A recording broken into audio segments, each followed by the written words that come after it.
Welcome everybody to today's stream. It's a Friday today, but we're streaming anyway because I need to make up time for the 2 days earlier in the week na hindi tayo nag-stream.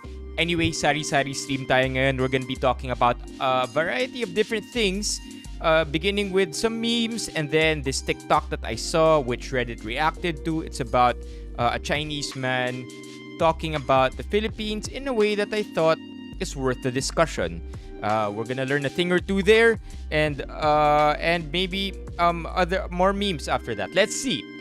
From now until the 10-minute mark, I will be continuing to prep the stream. So please hang in there if you need to support the channel. If not, you can jump straight to the 10-minute mark. And since you're already here, please like and subscribe. Okay? All right. Time to continue setting up.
Yo, what's up, Caleb?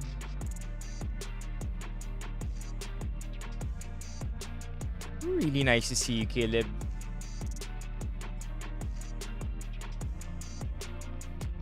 Let's go live as well on TikTok.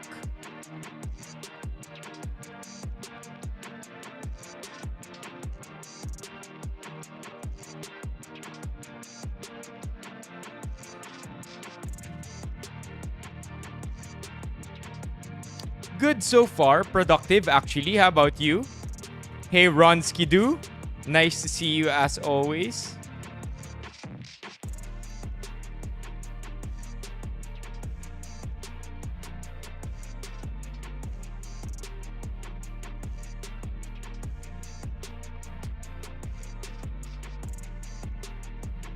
Man, it's Friday.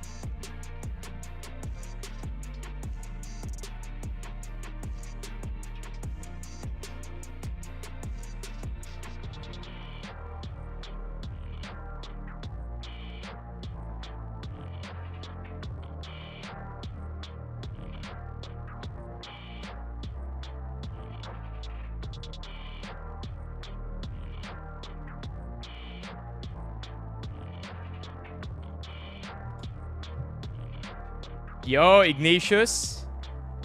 Mga stay at home lang tayo today Mga walang lakad yata. Oh yeah, man. Long weekend. Let's get it.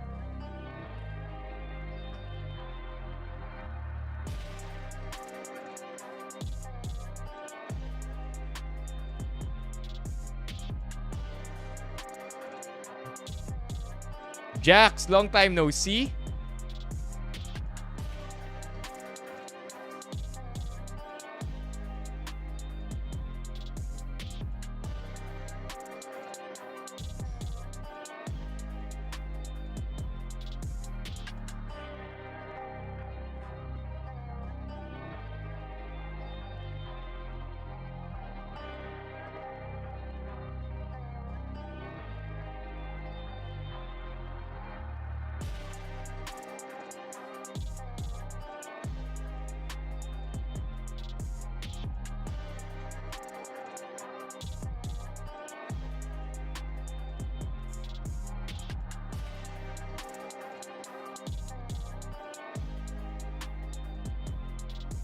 Yeah, gray shirt weekend. Also, we've been wearing, like I mentioned before, the way we get our clothes or we pick our clothes is kung ano man yung nasa taas, yun yung kukunin natin. Because the new clothes, they always go at the bottom. And in that way, lahat ng mga uniform natin pang stream, nakukuha natin. The problem with that is all the gray shirts are in one bulk stack or bulked together in one stack. And then all the colors are bulked in another stack or put together in another stack. So may mga times talaga na kada hatak natin, gray, dark gray, or black lang yung makukuha natin. And then other times, puro makulay. I can tell you about that, Abel. I do have to just really briefly open up the links for tonight. And then Gina natin to. Para pagdating ng 10 minutes, start tayo kaagad. We have about 3.5 minutes left. Okay, so the story behind this tattoo, the Aspire tattoo, that it's my first tattoo. I think I got it sometime in mid 2010s. Can you believe it? The 2010s are now a thing. We no longer say the 2000s to refer to 2010 to 2020. It's now the 2010s. Anyway, I digress. So ang kwento niyan is when I was in college, I would often enjoy myself because it's a promise I told myself. High school, sige, galingan natin sa ACADS, sipagan natin. But when I graduate high school and get into college, I will make sure to enjoy it. And whatever enjoying it meant, well, that depends on you. But for me, I certainly had my fun. Now, there would be times pauwi ako from a friend's party or maybe gimmick, and I would be inebriated, not myself, and just wondering what life has in store for me. Take note, all the way back in college, and along C5, if I'm not mistaken, and it's still there. I just don't think we'll be able to see it anymore.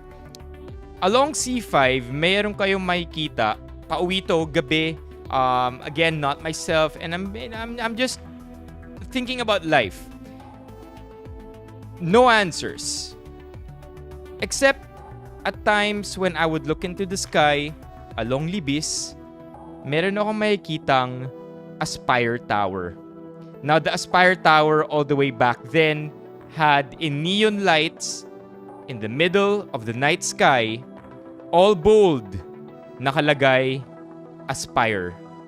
Unfortunately, wala na siya dito or wala tayong photo nun. And then I'd be like, Aspire. Many years later, not many years, but a couple of years later, first tattoo time, I thought that, hey, wouldn't it be neat if Aspire would be my first tattoo? And it's kind of in the same font, very bold, very thick as well, and yun yung story ng Aspire tattoo. And then ever since then, all the tattoos are technically in the same kind of pattern, puro words. And it was also nice, by the way, when I'm showering. Alam nyo ba yung kapag feel nyo yung shower nyo and ramdam nyo yung life. So, one hand against the wall, shower on your head. You look down and then I see my wrist. I'm like, Aspire. Sometimes I forget it's here. The paper cut, ano pa rin? The paper cut is still not good. I'm not sure. Kasi hindi rin ako, dumugo ko agad siya. So, hindi ko alam kung gaano siya kalalim exactly. But I guess it's on its way to healing. Di naman siya mahapde. Hey, Johnny, it's nice to see you again today.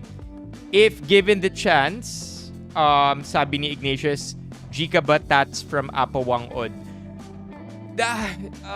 It's so hard to give a good answer or to give a concrete answer here, or because while it is very nice to, it's a nice adventure, a nice experience. I've heard at times mga kaibigan ko who needed to get tetanus shots because of minor mishaps that they just wanted to be more secure about, and I kind of don't want to go through that. But I guess leaning more on yes now. May apprehensions lang, pero leading more towards yeah, sure, let's do it. Ano yung naalala mo, Abel? Yung yung may dinudukot siya. Yung ba yun? Anyway, welcome everybody to today's stream. Let's start this already. We're gonna be having a sari-sari stream kung ano ang pag-uusapan natin today.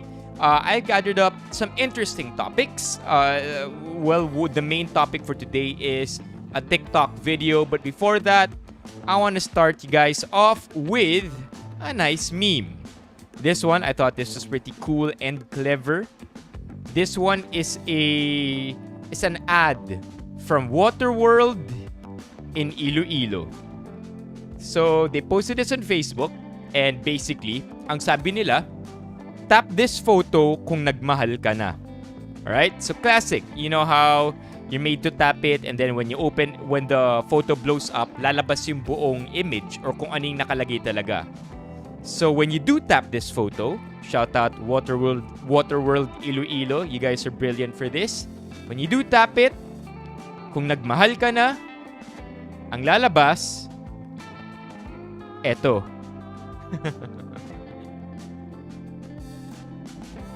I thought it was nice and honest, and you won't. This is such a brilliant way of telling everybody na, hey, nagtaas kami ng presyo, but at the same time, it's kind of a need, so don't feel too bad. Diba? It's classic because no one ever wants price increases, but you don't want to feel too bad about it. Waterworld Iloilo figured it out. Yo, andito din si Bien. Happy advance long weekend, everybody. Okay, let's see the comments here. Mukha akong tanga tumatawa sa jeep mag-isa. That ka na word though, mga kaibigan, ang tama ay ka na. Okay. Fine. A little grammar error there. Ayoko na magmahal. Outs?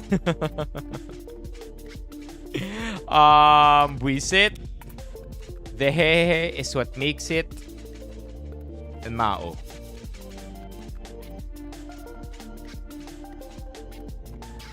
Yo, paring Ray.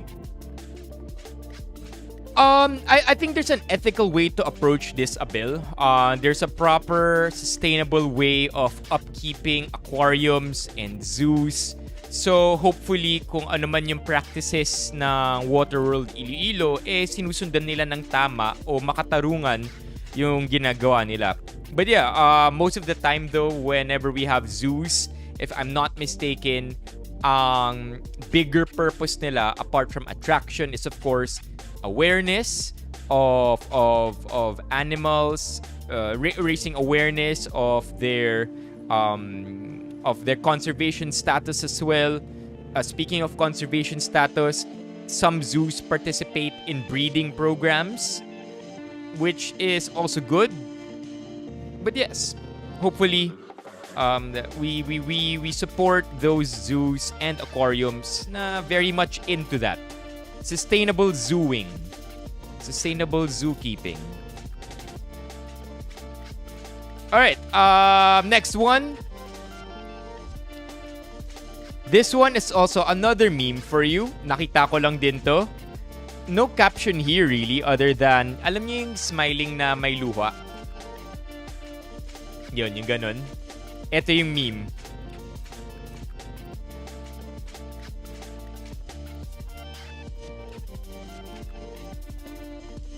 Ang kulit no? Kung yan yung lapida mo.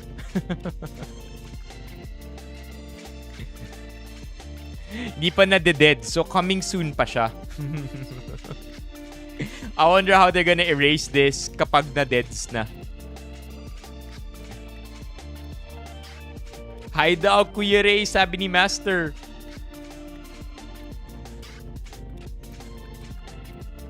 Yun nga eh. Let's see some of the comments of that as well. TBA. I love it. Baka naman kasi baka naman kasi matagal-tagal pa kaya inihanda lang talaga. Similar feel sa mga bumili ng sarili nilang memorial lot, pero ito mas advanced pa mag-isip. Ayos! Hey, Yel is also here. Parang movie lang. Sneak peek lang daw yung lapida na yan. Final meme chat. You tell me where you are in this meme, because there apparently are 3 stages in life. Ito yung 3 stages na yun. Let me know kung asan kayo. 3 numbers. So basically, you tell me 1, 2, or 3.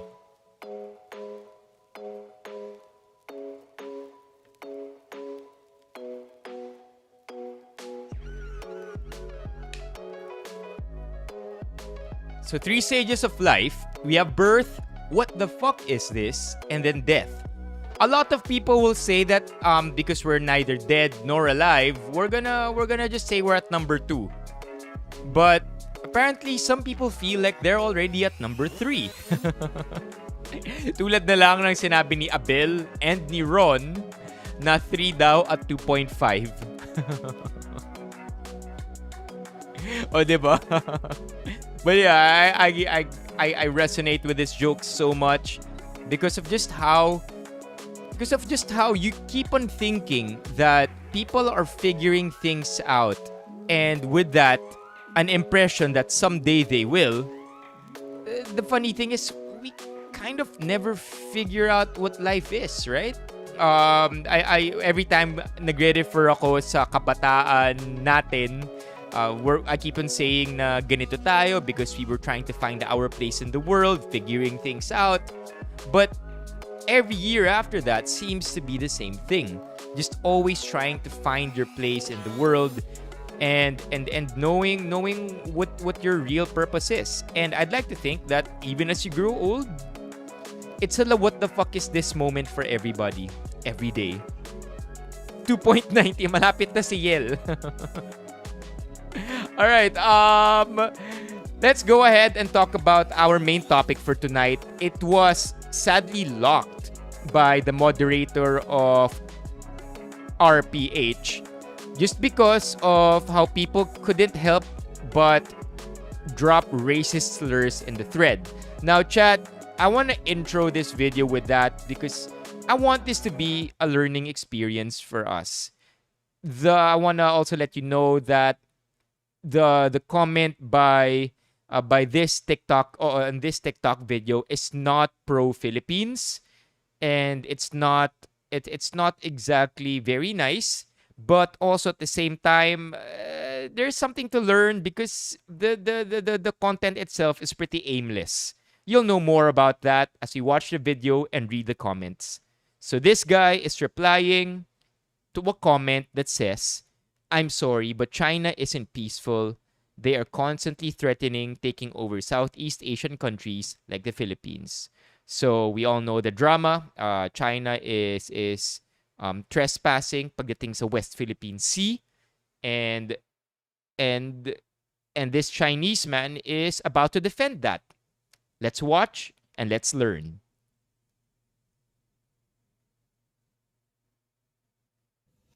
I'm sorry, but this is the worst example. Do you even know the origin of Philippine, the name of the country?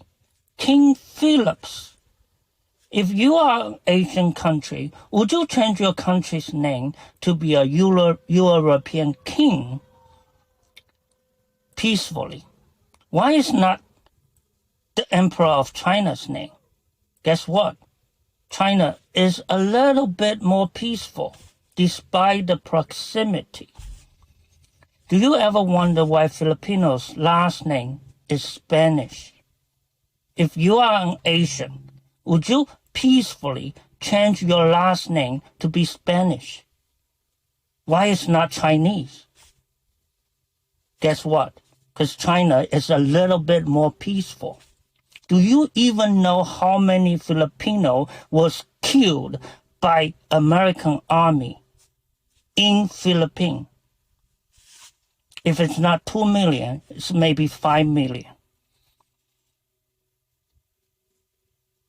Guess how many Filipino killed by Chinese army in Philippines? 0. Because China is a little bit more peaceful. Worst example ever. All right. I'm sure you have a lot of questions and comments. Mostly questions, I would think. So let's go read the comments.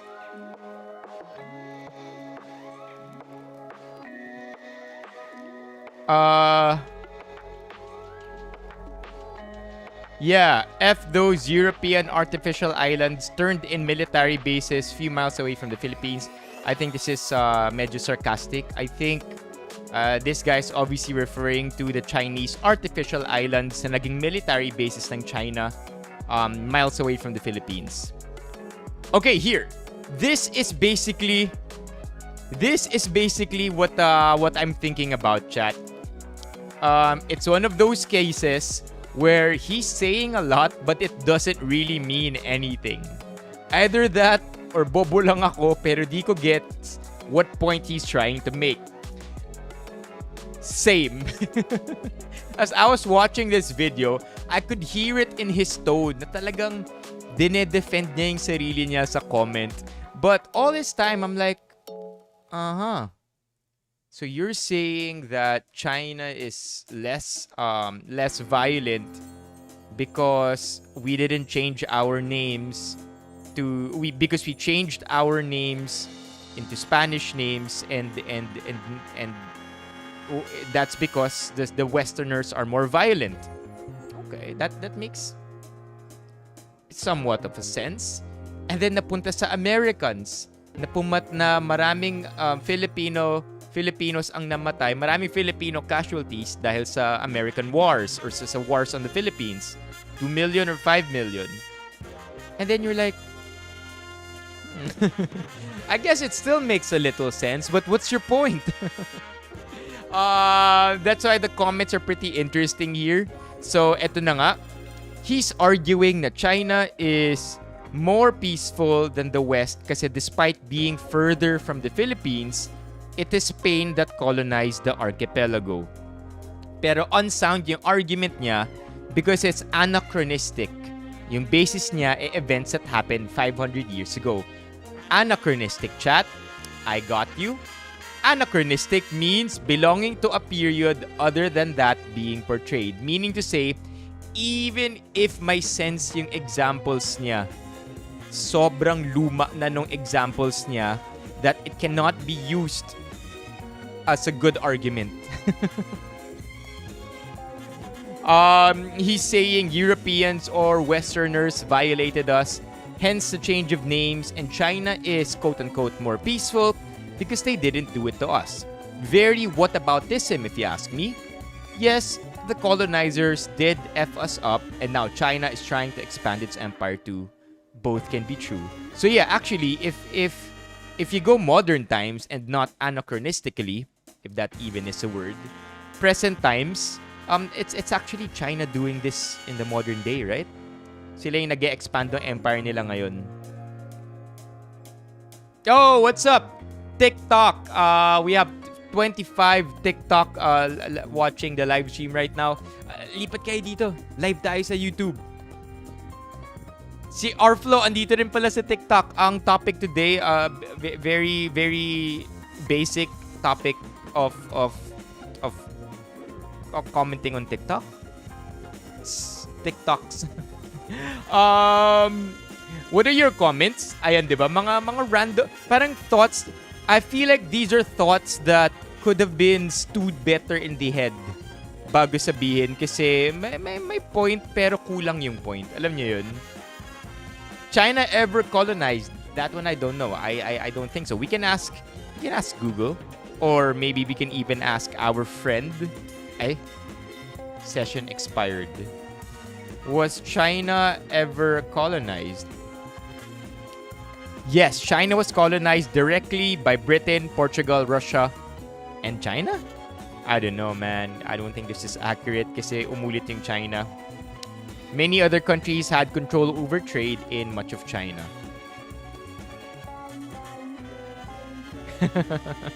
Do you know though, chat, na if I'm not mistaken, the way last names were distributed to us noong panahon ng mga Spanish or nung Spanish occupation is, I think, by region.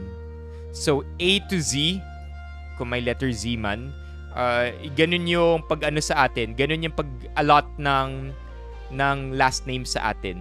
I may be wrong, but if I remember my history right, Region 1, sa inyo na yung A at B last names. Region 2, ganito, ganyan, and so forth.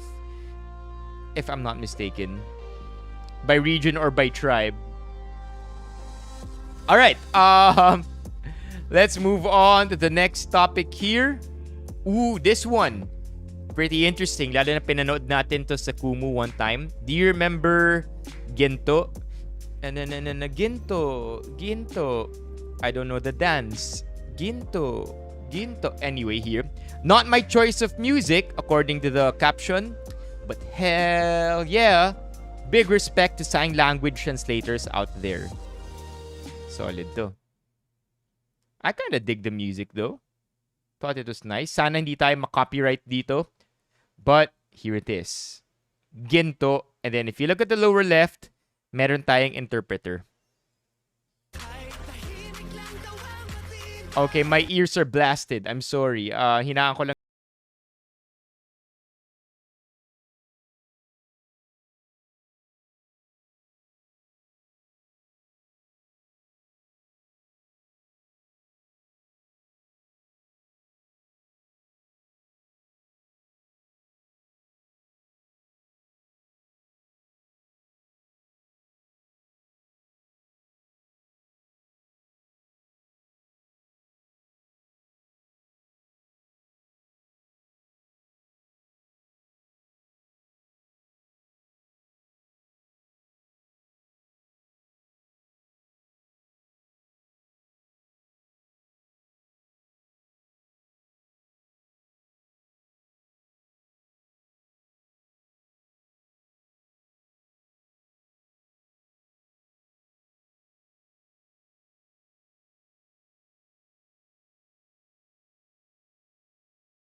Yeah, this reminds me so much of, naalala nyo ba?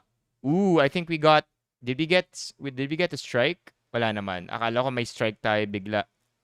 But this reminds me so much of the Super Bowl. Do you remember that, chat? Let me see if I could search it here for you.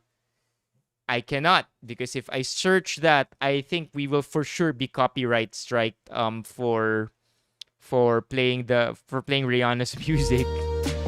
But yeah, it reminds me so much of that. Do you remember yung sign language, yung interpreter or yung translator? Solid, diba?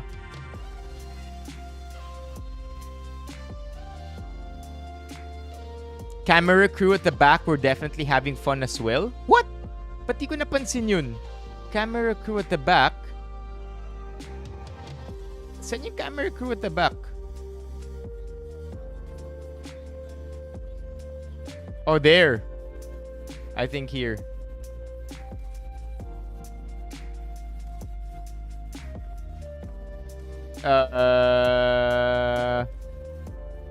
Well, didn't get to see it. Ito? Wala rin eh. But yeah, overall good. Good song and solid, much respect sa sign language translator na to. This one is a tweet from Sandara Park. And I thought that the comments and the reactions to this, interesting. Sabi ni Sandara Park, question, paano niyo ba ako naaalala hanggang ngayon kahit matagal na ako wala sa Philippine TV show? Sa halos lahat ng generation, naaalala pa nila ako. Kahit sa mall, sa market, sa restaurant, sa lahat ng places. Kakagulat. I'm so happy.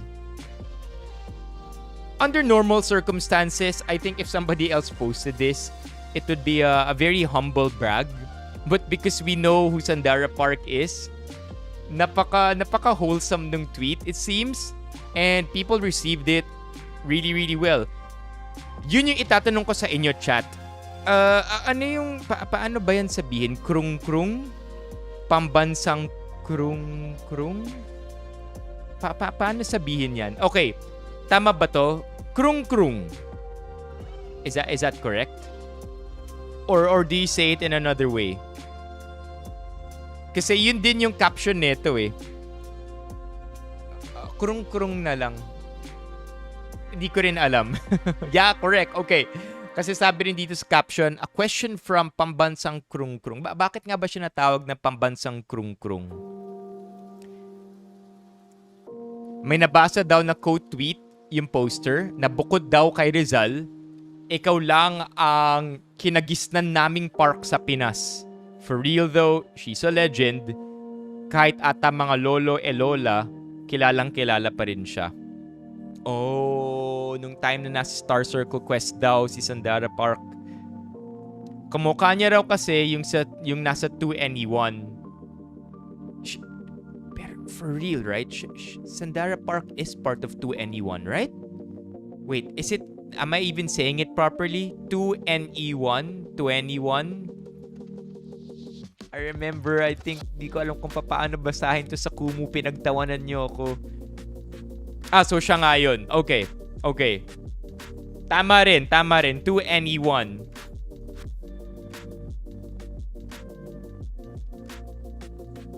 Yeah. People are saying na kung meron daw I think it's in the comments. Kung meron daw dapat mabigyan ng, yun. If there's one who should be an honorary citizen, it should be her. I feel the same way. Even if hindi ko ganun kakilala si Sandara Park, just based on how she's being received well each time by us, by fellow Filipinos, I think that she seems well deserving of the love. Sabi dito, I have yet to recall her bad-mouthing the Philippines or our people. If I can recall, noong time niya dito, may mga bashers siya. To hear some fans sharing stories how nice she is. And last, she embraced Filipino culture and still knows our language. May mga Phil-am daw dito na kahit hanggang ngayon, di pa rin alam kung paano mag-Filipino.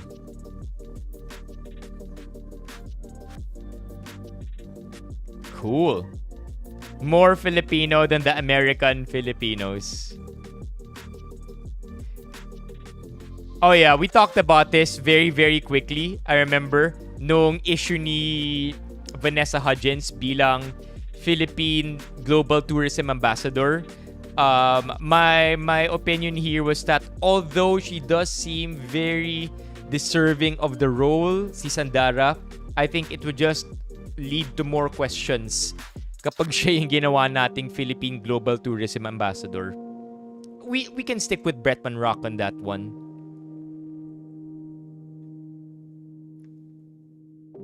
Oh, no. Kina-clarify yata to na hindi nag-badmouth ever si Sandara Park ng Philippines. As always, chat, I'm gonna leave you with a nice meme you can think about tonight. Parang meme review Monday. Not really. Normally, we do this on YouTube. I'm gonna leave you one nice tweet tonight. Hopefully, you go to sleep happy with this in mind.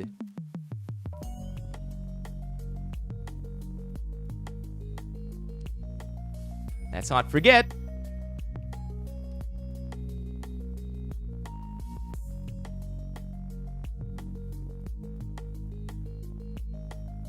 alright! Okay, chat. That's all for tonight's stream. Thank you so much. Tatalon na ako sa Kumu. I hope to catch you there. For now, this is about where the stream ends. Thank you so much. Bye-bye, everybody. Bye, Paolo. Bye, Ron. Bye, Bien. Please don't forget to like the stream. Abel, Bien, Yel, Paring Ray, And everybody else, I have to end the stream now or else bababa yung AVD natin. Bye-bye.